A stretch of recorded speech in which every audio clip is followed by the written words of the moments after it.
galera, começou ontem o Campeonato Brasileiro, nosso Brasileirão, e olha, Vascão estreia hoje de uniforme novo, homenagem ao nosso grande e eterno ídolo Roberto Dinamite. Então você que quiser comprar essa camisa extraordinária, espetacular, vendeu já quase tudo ontem, corre logo hoje para pegar a sua, para você não ficar sem. Você pode comprar lá na Gigante da Colina Recreio, tá bom? Tá passando para vocês aí na tela o telefone deles. Não esquece de seguir eles também lá no Instagram. Tem várias promoções rolando na loja e vários produtos você consegue comprar com 15% de desconto utilizando o cupom FUTEBOLAÇO15. Não esqueça de dizer que veio do canal para você poder ganhar os seus descontos, beleza? E agora roda a vinheta que tem muito assunto para a gente discutir. Gigante da Colina Recreio, parceira do canal Futebolaço. Pede a tua braba lá para tu não ficar sem.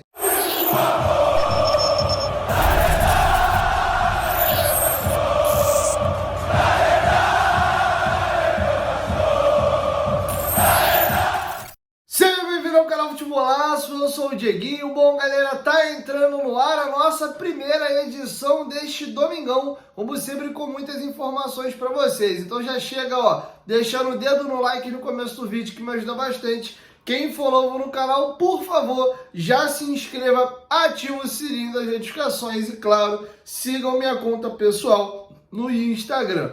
Beleza? Ó, o Brasileirão já começou ontem e vamos aí aos resultados. O Internacional venceu o Bahia do Beira-Rio de virada por 2-1. O Criciúma recebeu o Juventude e não saíram do empate. O jogo acabou 1-1. O Criciúma abriu o placar e o Jean Carlos empatou para o Juventude. O Fluminense até abriu o placar contra a equipe do Red Bull Bragantino no Maracanã, mas o jogo acabou empatado em 2-2. E o São Paulo perdeu para o Fortaleza dentro do Morumbi por 2-1. Inclusive, com isso, o São Paulo chega a 9 jogos sem saber o que é vencer a equipe do Fortaleza por todas as competições. São Paulo virou freguesaço do Fortaleza. Parabéns aí ao tricolor do PC, realmente se consolidando cada vez mais no cenário do futebol nacional, tá bom? A rodada hoje está bem agitada, tem bastante jogos. A rodada abre já agora com o Vasco às 4 da tarde em São Januário contra o Grêmio. Tem Corinthians e Atlético Mineiro também às 4, e Atlético Paranaense Cuiabá, Atlético Goianiense e Flamengo. Esses são os jogos das 4 da tarde. E a rodada encerra com 2 jogos. Cruzeiro e Botafogo às 5, nem entendi, o horário meio estranho, e Vitória e Palmeiras, a bola vai rolar às 8h30, tá bom? E até um detalhe interessante, eu tive, né, na cerimônia de inauguração do Campeonato Brasileiro na sede da CBF na última sexta-feira, e a Betano virou o name rights da competição. E uma novidade que eles trazem para essa edição é que na primeira rodada você vai ter um encontro de campeões. O campeão da Série A, Palmeiras, joga contra o campeão da Série B, que é o Vitória, e o jogo é na casa do Vitória, no Barradão, tá? Então é um praxe que a Betano tá tentando colocar agora. A primeira rodada sempre tem um encontro do campeão da Série A com o campeão da Série B, beleza? Então esses são os jogos. Aproveitando que eu passei para vocês os jogos, você que é bom de palpite, corre na Betano, nossa mais nova parceira aqui do canal Futebolaço. O link tá aqui no primeiro comentário fixado do vídeo. Você usando a palavra promocional que tá passando na tela Futebolaco, você ganha bônus até de R$500 no seu primeiro depósito. Tá? Você também tem uma aposta grátis de R$20 para poder estar fazendo transferências através de Pix. Teu cadastro é simplesinho de fazer lá. Corre na Betano, que é uma das maiores do país, patrocinadora oficial do Campeonato Brasileiro e parceira nossa aqui também do Futebolaço. É a Laranjinha que tá dominando tudo, e agora é a Laranjinha com trovão. A Betano tá de logo nova. Betano, parceira do canal Futebolaço. A odd do jogo do Vasco tá muito boa. Então, ó, faz a tua fezinha lá no jogo do Vasco, beleza? Betano, parceira do canal Futebolaço. Aproveitando que eu falei do jogo, vamos às prováveis escalações. O Vasco deve ir a campo com aquele time que eu trouxe para vocês ontem aqui no canal, num 4-3-3, Léo Jardim no gol, PH na lateral direita, Medel e Léo na zaga, Lucas Piton. Tripé de meio-campistas, aquela formação que o Ramon Dias utilizava no Brasileiro do ano passado. Ele vai abrir mão dos 3 zagueiros, segundo por OGE. Matheus Carvalho coloca o Zé Gabriel no banco, que joga de primeiro volante, e 2 volantes meias aqui saindo para o jogo. O Sforza pela esquerda, o Galdames pela direita e o tripé de atacantes, com Verratti no centro do ataque, Rossi pela direita e o David pela esquerda. Esse é o provável time do Vasco para enfrentar a equipe do Grêmio. Já o Grêmio deve mandar a seguinte equipe a campo, também num 4-3-3. Marquezinho no gol, João Pedro na lateral direita, a zaga formada por Rodrigo Eli e Kahneman. O Jeromel vai ser poupado e não está relacionado para a partida. Na lateral esquerda, Cuiabano. Os dois laterais principais do Grêmio estão lesionados, o Reinaldo e o Mike estão lesionados e o Cuiabano vai atuar na lateral esquerda. Tripé de meio-campistas, Vila Sante, do Queiroz que estava com negociação avançada com o Vasco, mas o negócio teve que ser interrompido por um acordo diplomático, né, que existe, que empresas americanas não podem fazer negócio com empresas russas, e a 777, dona de 70% da SAF do Vasco, a empresa americana, não poderia fazer negócio com uma equipe russa. Então o negócio melou e ele foi para o Grêmio. Então Vila Sante, do Queiroz e Cristaldo, esse é o tripé de meio-campistas do Grêmio. Tripé de atacantes, Pavão na direita, Gustavo Nunes na esquerda e no centro do ataque, Diego Costa, que também foi um jogador que o Vasco teve tentando contratar no ano passado, mas acabou indo para o Botafogo e agora está no Grêmio, tá? Desfalques, o Grêmio não tem o Carvalho, o Mila, o Jonathan Robert, o Reinaldo, André Henrique e o Mike. E foram poupados para o jogo Kaique, Jeromel e PP, tá bom? Então esse é o provável time do Grêmio para enfrentar o Vasco logo mais. Vamos agora atualizar vocês sobre as movimentações do Vasco aí no mercado. Hugo Moura deve ser o único reforço do Vasco nessa janela, que encerra agora dia 19 de abril. Tá? O foco do Vasco agora está na contratação de um diretor executivo e também do patrocinador master. Segundo apurou o GE, o Vasco avançou nas tratativas com um parceiro que está disposto a pagar aquilo que o Vasco quer. Tá? O Vasco completa agora 3 meses sem um patrocinador master e foi, na minha opinião, um movimento muito errado, porque eles contavam tanto que estavam acertando com um novo patrocinador, rompeu o contrato com a Pixbet, e para você romper o contrato você tem que pagar a multa, ou seja, o Vasco tirou dinheiro do bolso, pagou a multa Pixbet e não fechou com um novo parceiro. O Vasco vem nos últimos 3 meses aí sem receber nada pelo Master, deixou de receber esses 3 meses pela Pixbet e ainda teve que indenizá-la pelo rompimento de contrato, tá? Mas, segundo a ProGE, a negociação avançou e dentro em breve o Vasco deve estar anunciando o novo patrocinador master. Beleza? Sobre o diretor executivo, mudança de perfil, tá? Eles entendem que essa janela tá fechando. Lúcio Barbosa vem acumulando a função e tem sido auxiliado pelos Johannes Sport, e o que eles acham que precisavam fazer nessa janela já foi feito. O Ramon Dias, segundo a ProGE, está satisfeito com a contratação do Hugo Moura, que acha que vai estancar o problema de marcação na volância do Vasco da Gama, e o foco mesmo de contratação vai ser mais para a segunda janela. E eles querem mudar o perfil, querem um profissional menos protagonista, mais técnico. Então eles vão querer um profissional mais, qual o termo que eu posso usar? Mais low profile, um cara discreto, que você quase não vai ouvir falar, que vai ser alguém mais focado em manter um bom relacionamento dentro do departamento de futebol, mais presente e sendo um cara menos estrela. E o Vasco vai contratar jogadores mais utilizando-se de scouts e de análise de desempenho de atletas. Então não esperem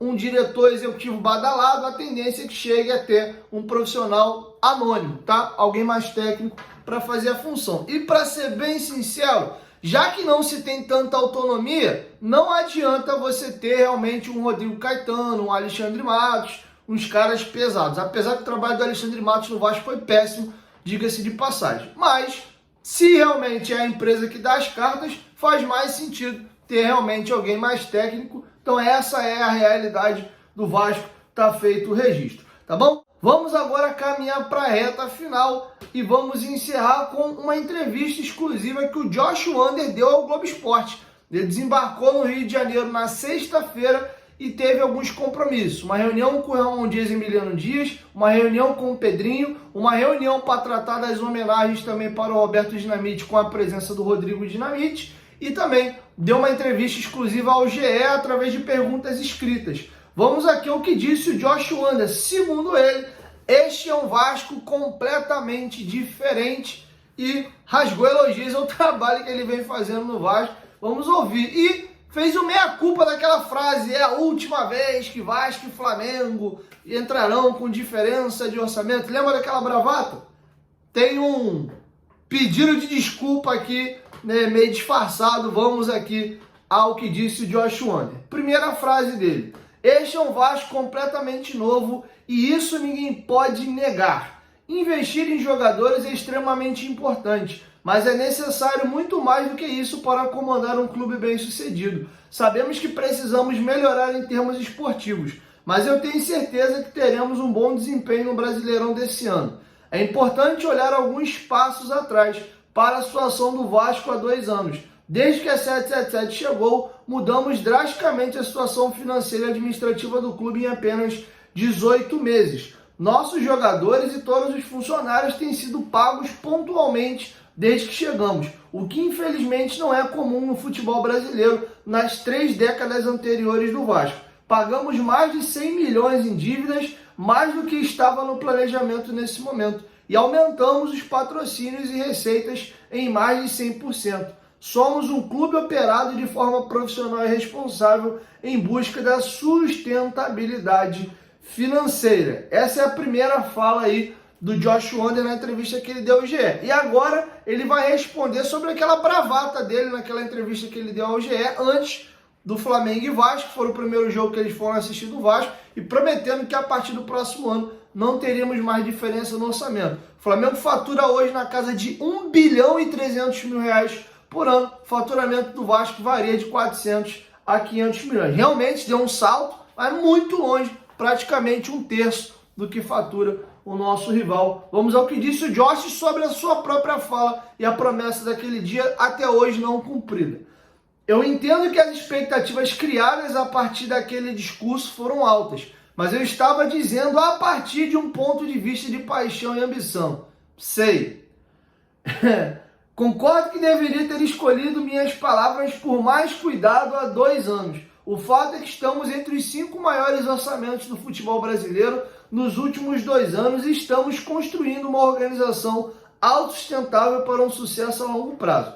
Os problemas que herdamos não aconteceram em um dia e também não podem ser resolvidos em um dia. Criar um elenco vencedor no futebol demora anos. Olhem para os principais clubes do Brasil. Eles construíram um time estável por 4 ou 5 anos para ganhar campeonatos. O que eu quero enfatizar para os torcedores é que estamos no caminho certo para recolocar o Vasco no lugar que ele pertence. E aqui vale um comentário meu. Primeiro, que o tempo inteiro eles enfatizam que o Vasco tem um dos 5 maiores orçamentos com relação a investimento no futebol. Numericamente, pode até ser verdade. Porém, o que é a meia-culpa que eu não vejo eles fazerem é que o dinheiro está sendo mal gasto. Ninguém está dizendo que o Vasco não investiu, que o Vasco não contratou, que o Vasco não gastou. O Vasco de fato gastou, sendo que o Vasco gasta mal. O Vasco gasta muito mal. Vamos falar da última janela? O maior reforço do Vasco na temporada em termos de recurso, nessa temporada, foi o João Vitor. Ele custou 32 milhões, podendo chegar a 40. E o Vasco estreia no Campeonato Brasileiro e ele vai estrear no banco de reservas. O Sforza, que está, segundo o GE, na expectativa de ser o titular hoje, na provável escalação, hoje ele vai ser titular, se é que vai ser. Mas na grande maioria dos jogos até aqui, ele foi reserva. O Vasco vem gastando muito mal o seu recurso. A segunda maior contratação do Vasco na temporada em termos financeiros foi o Adson. E hoje, a estreia do Campeonato Brasileiro, o Vasco deve ter o Rossi de titular e o Adson no banco. Então, esse meia-culpa é que me irrita. Gastar, pode gastar. Eu posso pagar 50 reais numa garrafa de 2 litros de Coca-Cola. Tu acha que a Coca-Cola é um produto ruim? Não. Mas tu acha que foi um bom negócio eu pagar 50 reais em 2 litros de Coca-Cola? Você paga 8 reais no mercado, 9, 10, nos lugares mais caros aí, né? Loja de conveniência, alguns lugares que o nego mete a mão é 12, 13 conto. E eu paguei 50. Aí em vez de você fazer análise de quanto que você está pagando pelo produto que você comprou, só está focado na qualidade do produto. E ainda assim, bastante jogadores de qualidade questionável. E eu não vejo essa meia-culpa. O tempo inteiro, quando o Lúcio vai dar entrevista, e hoje o Josh Wander fez a mesmíssima coisa. Não, porque nós temos o quinto maior orçamento. Nós deveríamos, então, hoje, ter um dos 5 melhores times do futebol brasileiro. E todas as pesquisas e análises que eu vi até agora, e não é perseguição, eu estou de acordo com essas análises que foram feitas, todo mundo coloca o Vasco como ou candidato à luta contra o rebaixamento, ou o time que vai brigar no máximo por uma Sul-Americana. Pelo menos com esse time que vai estrear o Campeonato Brasileiro. Acrescido ainda do Hugo Moura. Talvez na janela do meio do ano o Vasco faça uma quantidade bizarra de bons reforços e o time mude de patamar e possa brigar por coisa mais acima. Pode, mas nesse primeiro momento, com o que tem à disposição para o primeiro turno, o Vasco é um time de meio de tabela para baixo.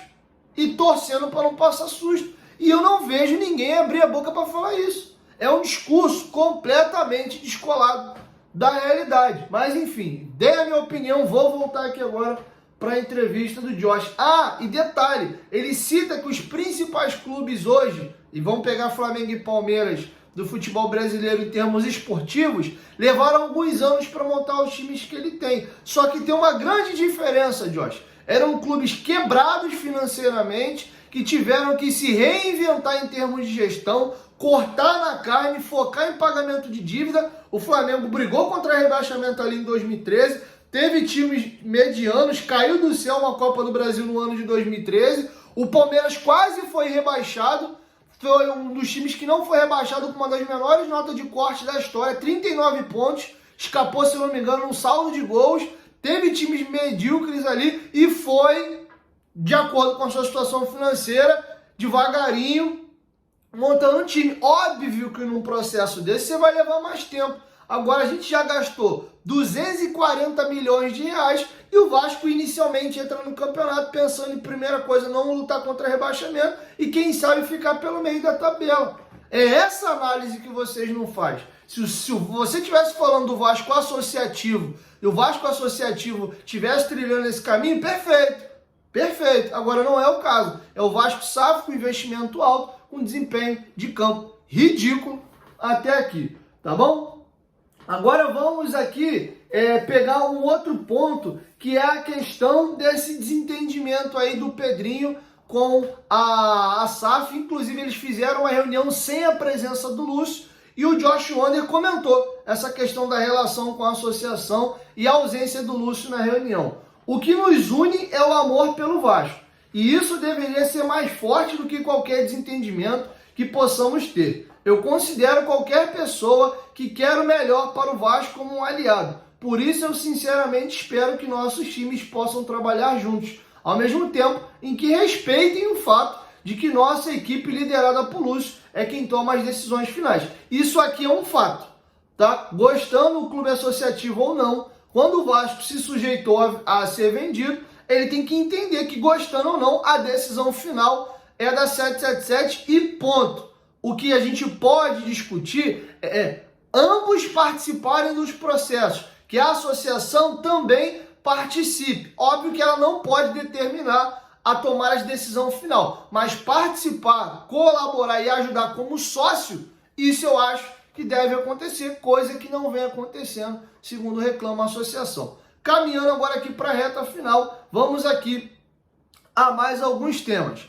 Primeira situação, em menos de 2 anos como SAF, o Vasco já trocou de diretor de futebol 2 vezes. Você acredita que a empresa precisa rever os processos para que o trabalho funcione melhor? Resposta do Josh. Independente de quem está no comando do departamento de futebol, existe um plano de longo prazo para o Vasco que levamos muito a sério. Nós colocamos em prática um processo para melhorar a maneira em que investimos em jogadores para sermos mais eficientes e para termos resultados em campo, em que todos nós queremos ver. É claro que existe espaço para melhora e continuaremos a refinar o processo continuamente. Dito isso, o nosso primeiro diretor de futebol trabalhou mais de 1 ano para reformular o elenco e nos ajudar a subir para a Série A. Ele atingiu essa meta, mas sentimos que era o momento de trazer um novo líder para o departamento. Com o nosso segundo diretor de futebol, percebemos rapidamente que não ia funcionar pelos motivos que o Lúcio explicou na época. E então decidimos seguir por outro caminho. Outro questionamento.